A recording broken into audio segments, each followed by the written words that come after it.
Well, good morning, everybody. It's been a while since you guys saw me or since I've seen you. It's been a while that I've been quarantined here at home and not been the funnest time. My family, we're all good. We haven't been sick at all.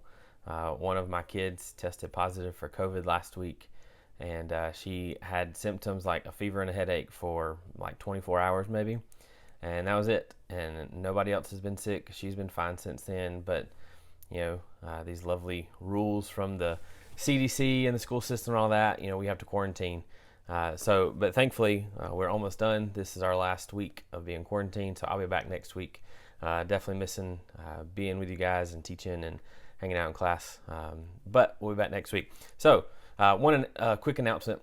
It's on the board. Right over there, or maybe over there. I'm not real sure how the video is working. Anyway, don't forget to check Google Classroom. I know last week we didn't do assignments. This week we are doing assignments, and so make sure you're checking those and keeping up to date with your Google Classroom stuff this week. So grab a Bible and open up to 1 Samuel chapter 16 is where we're going to start this morning. As you're turning there, let me just remind you kind of where we're at. And I went over this last time in class, but just to remind you, remember the Israelites are in the promised land now. They've gotten out of Egypt, out of slavery, gone through the whole wilderness thing, settled in the promised land, and then we went through the time of the judges when things were not very good for the Israelites. They were in the promised land and settled, but remember they did not wipe out all of the Canaanites. And so the idolatry and sinfulness of the Canaanite people influenced the Israelites and led them into sin, led them into idolatry in some pretty big ways. And so we talked about the cycle of sin in Judges, how the Israelites would sin and then God would punish them by sending an enemy people to conquer them. And then the Israelites would cry out in forgiveness. So God would raise up a judge who would then help deliver or free the Israelites, and they'd serve God for a little while, and then the whole cycle would start back over. So kind of a rough time there. But remember, at the end of the book of Judges, there's this phrase that's repeated, and it says, every man did what was right in his own eyes, and in those days there was no king. So this idea of a king becomes important. And as we open up into the book of 1 Samuel now, we see this idea of a king and the Israelites wanting a king become more prevalent. But first we're introduced to Samuel, who is the first prophet for the nation of Israel. And remember, we said that a prophet was simply like a spokesperson for God, right? God would give the prophet messages, and then the prophet would then take those messages and deliver them to the people. And so that's what Samuel was, and that's what his job was. Well, the people come to Samuel and are like, Samuel, we want a king. Like, you need to talk to God, do whatever needs to happen. Like, we want a king. Of course, Samuel didn't like that because they thought like they were saying, Samuel, you're not good enough. It's not really what they were saying, because God reminds Samuel, he says, look, Samuel, they're not, turning their back on you. They're turning their back on me. They are forsaking me. But God okays it, right? He says, look, you want a king? I'll give you a king. But he gives them a warning with that and says, you can get a king, but beware, you never know how that's going to turn out. It may not be as good as what you think it's going to be, right? Remember, we talked about the phrase, the grass is not always greener on the other side, okay? So that's kind of where we left off last time. Oh, no, I take that back. It's not, because God did give them the first king, right? And his name was Saul, right? Remember, he was the first king of the Israelites, and Saul was this great, handsome guy. He looked the part of the king, and that was one of the reasons the people wanted him so much. But Saul was not a good king in the sense of he did not lead the people towards God. Right now, he did do pretty well with military things and in battle, things like that, but he did not lead the people well spiritually. And so there were consequences to that, right? That was the number one job, excuse me, of any king of Israel, is to lead the people towards God and in the ways that God had commanded them. Saul did not do that. So if you remember, God told Saul, because you've been disobedient, you've not obeyed the things that I've laid out for you as king, I'm putting an end to your reign as king, right? I've already got in mind the next person that's going to follow you. So that's where we're at. And as we open up into 1 Samuel chapter 16, let's read these first couple paragraphs here in this chapter. So hopefully you're there. I'm going to read them as we go. Starting in verse 1. It says, the Lord said to Samuel, How long will you grieve over Saul, since I have rejected him from being king over Israel? Fill your horn with oil and go. I will send you to Jesse the Bethlehemite, for I have provided for myself a king among his sons. All right, pause there. So God here is speaking to Samuel the prophet, and he says, look, get over Saul. Like, we're done with him. We're moving on. I've got the next guy. Go to the town of Bethlehem, which, if you know the Bible, that is also the town where Jesus was born. Excuse me. And so he says, go to the town of Bethlehem. There's this guy named Jesse. He has 8 sons. One of his sons is going to be the next king. So that's what Samuel does. Verse 2. And Samuel said, how can I go? If Saul hears it, he will kill me. And the Lord said, take a heifer with you and say, I have come to sacrifice to the Lord. And invite Jesse to the sacrifice. And I will show you what you shall do. And you shall anoint for me him whom I declare to you. So God said, pause there. So God tells Samuel, look, just go, do a sacrifice. And when they come, I'll show you the right guy. I'll show you what to do. Verse 4, keep reading. Samuel did what the Lord commanded and came to Bethlehem. The elders of the city came to meet him trembling and said, do you come peaceably? And Samuel said, peaceably, I have come to sacrifice to the Lord. Consecrate yourselves and come with me to the sacrifice. And he consecrated Jesse and his sons and invited them to the sacrifice. That word consecrated just means like prepare yourself, right? Do what you need to do to get ready for this important deal of sacrifices. Verse 6, keep reading. When they came, pause there. They came means Jesse and his family, right? So Jesse, we said he has 8 sons. He brings 7 of them to this sacrifice. Okay, he leaves one at home to watch over the sheep, kind of take care of everything while everybody's gone. He's the youngest son, basically not quite as important as the older sons. Okay, so they show up. Here we go. When they came, Samuel looked on Eliab and thought, surely the Lord's anointed is before him. Now, pause there. Eliab would have been the oldest son, right? And he's the biggest. Just like Saul, remember, he's the one that looks most like a king.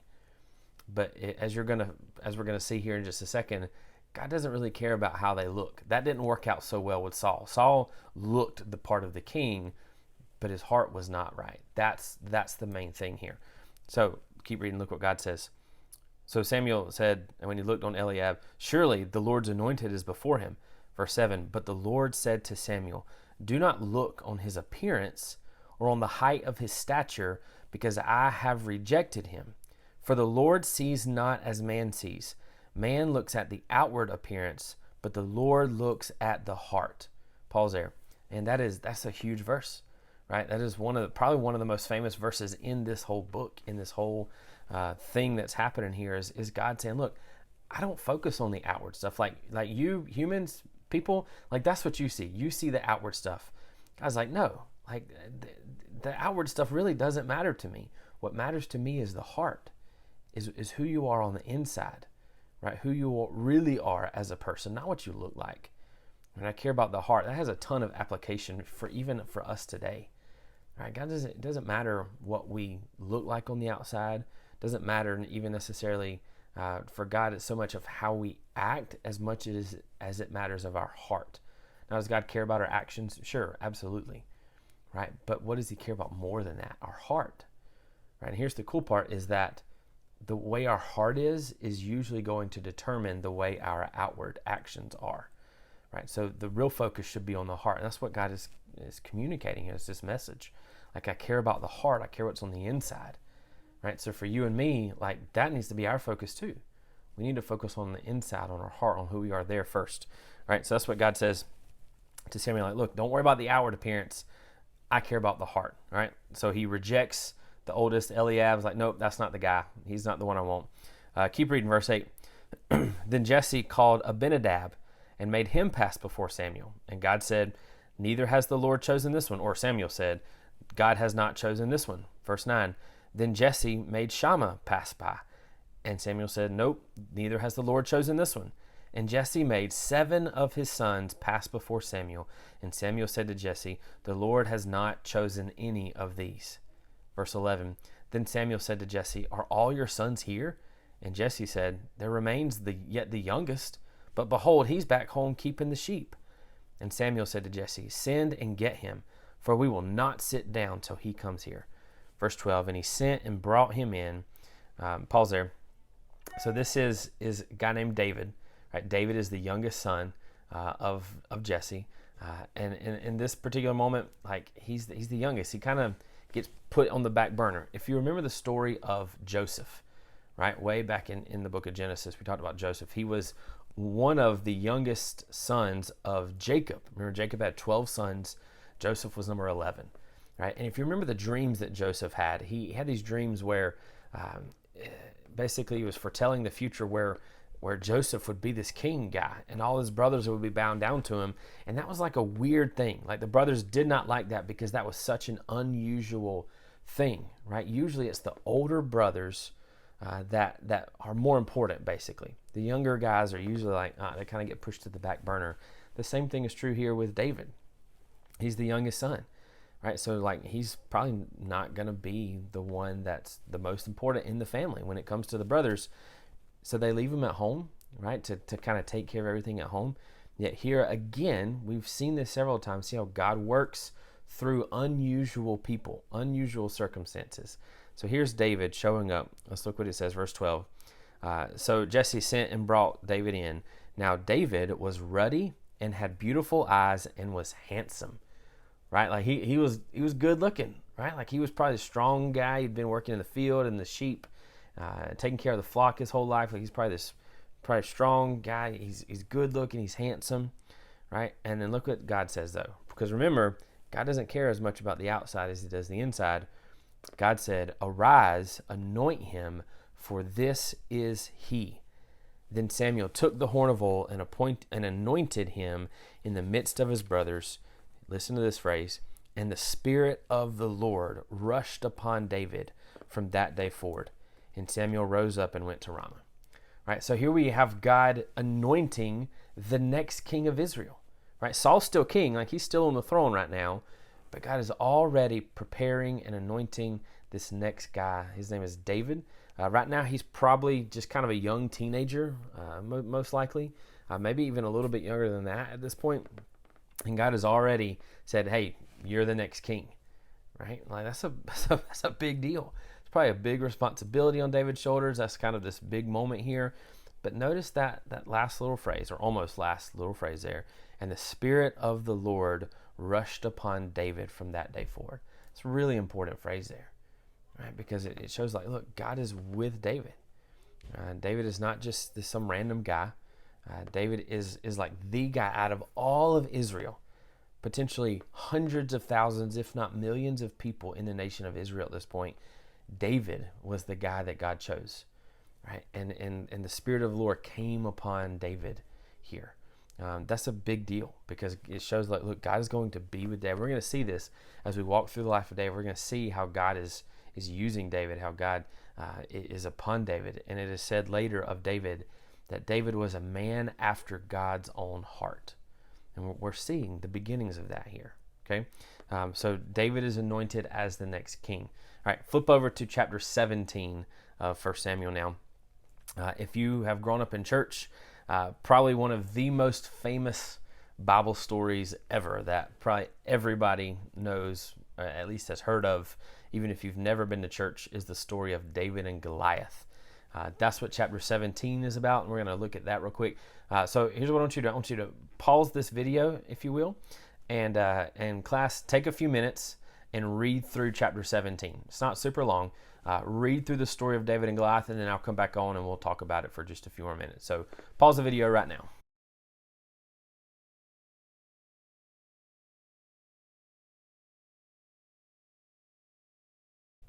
All right, hopefully you read through that, and you probably are already familiar with the story of David and Goliath, but it's good for us to read through it because a lot of times we'll notice things that we may not have really picked up on before. There's just a few things I want to mention as we go through it. So the Israelites, we've kind of talked about the Philistines have come up a few times already.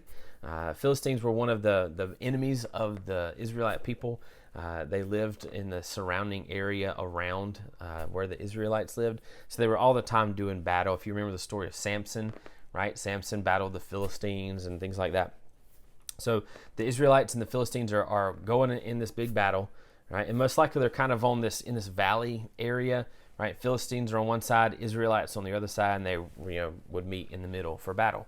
Well, one of the common things that happen a lot in battles is instead of both armies just the whole army fighting each other, each army would send out like their best warrior, right? And those two best warriors would do battle. And then whichever one of those won, that's basically the one that won the whole battle, which was kind of convenient because it saved a lot of lives and bloodshed and things like that. That's kind of the deal of what's going on here. The Philistines have this massive warrior. We're introduced to Goliath, and he's like 9 feet tall, and like you can read the description of him there in chapter 17. It's just this massive human, just huge and strong, and has this awesome armor and these crazy huge weapons, right? Like he's just this amazing, formidable warrior, right? And the Philistines march him out, and like the whole Israelite army is just shaking in their boots, right? They're just like, there's no way any of us can defeat this guy, and they're just scared basically, and like they run away from him. Like that's the deal. Well, David shows up. Right, Jesse sent David to the battle. Now, David's too young to be part of the army yet, so he's still at home with Jesse. Well, Jesse sends him out to the battle where most of his brothers are there, sends them with food. He's like, hey, take this kind of care package out to your brothers. So David shows up, and he kind of sees what's going on. He sees Goliath come out, and he sees the Israelites like shaking in their boots, like, oh man, we're scared of this guy. And look, notice what David says. Look down at verse 26 of chapter 17. Look what David said. It says, and David said to the men, to the Israelite men who stood by him, what shall be done for the man who kills this Philistine and takes away the reproach from Israel? For who is this uncircumcised Philistine that he should defy the armies of the living God? All right, so what is David's focus here? David's focus is not like the rest of the army. They're focused on like, this is a really big guy, like he's going to dominate us and we're going to die if we try to go against him. David's like, no, like this is an enemy not of me or of us as a people like the Israelites.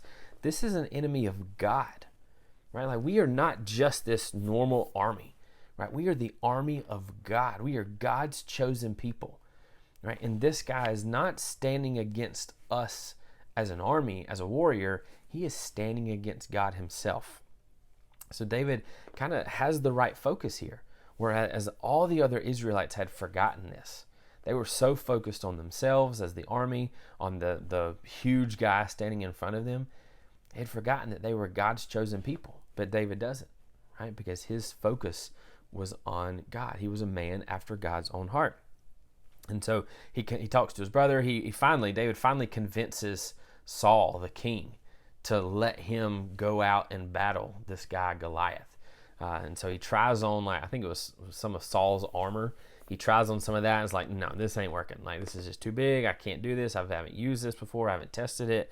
Like, So David walks out to face this gigantic giant of a human, right, with all this armor and weapons and stuff. And he walks out holding a staff and a sling and stone.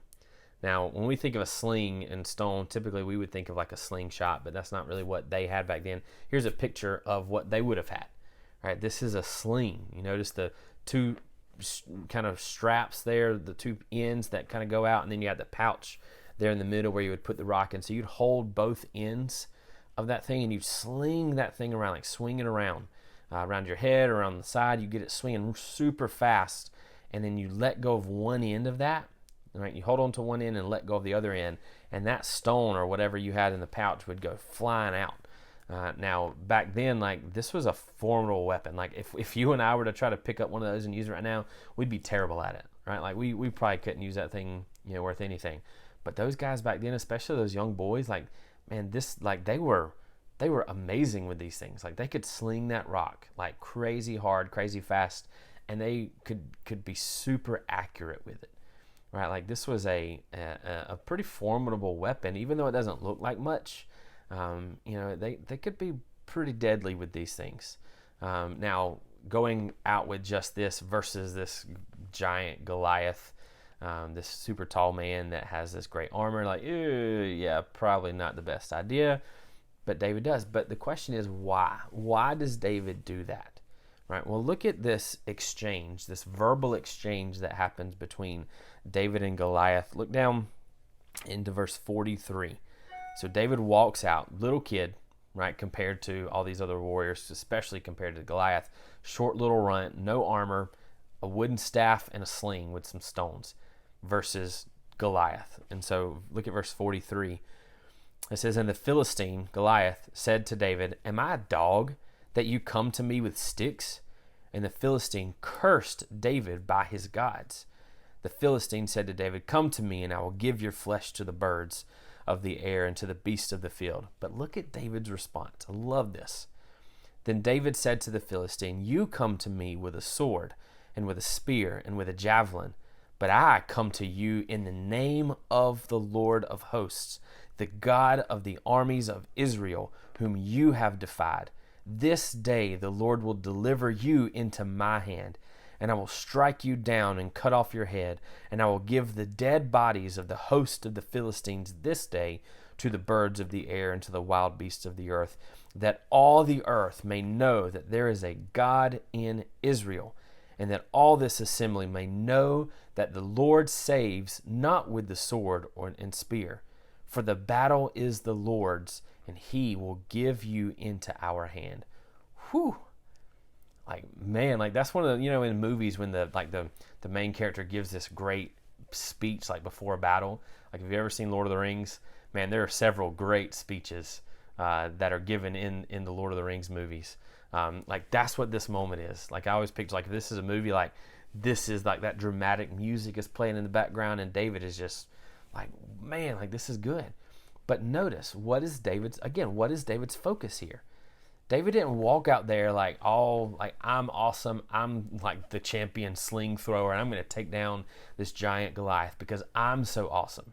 That wasn't David's thought at all. David's thought and where his focus was, look, I'm going to defeat Goliath, not because I'm so great, but because God is great. Because Goliath is not defying me or not defying the Israelites. He is defying the God of the Israelites. That's David's whole focus, right? Like, that's so important that David comes into this situation not putting himself in the front, not raising up and lifting up himself and how great he is, but he is raising up and lifting up how great God is. That's where David's confidence was in God, not in himself. Again, what great application for our lives today, right? Like, when you and I face situations, regardless of what situation it is, whether it's something challenging, whether it's something scary, whether it's something we're excited about or we think is going to be easy, right? We should walk into every situation not thinking how great we are and how awesome we are to handle this situation, but how great God is, right? How great God is to be able to get us through whatever the situation may be that we'll face, right? So that's what David does. He comes out and he exalts and lifts up the God of Israel, not himself or not the Israelite people themselves. That was the key. And so as we know, David takes his sling, slings that thing around, throws that rock in it, rocks Goliath right in the middle of the head, knocks him out cold. First shot, or at least that's the way it seems, first shot, boom, right in the middle of the head. Goliath is down. David walks over, picks up this giant sword, probably can barely lift it, right? And he chops off Goliath's head. Done, right? And David secures the victory. And the Philistines flee. The Israelites chase them, kill a bunch of them, right? And the Israelites are victorious. But again, why?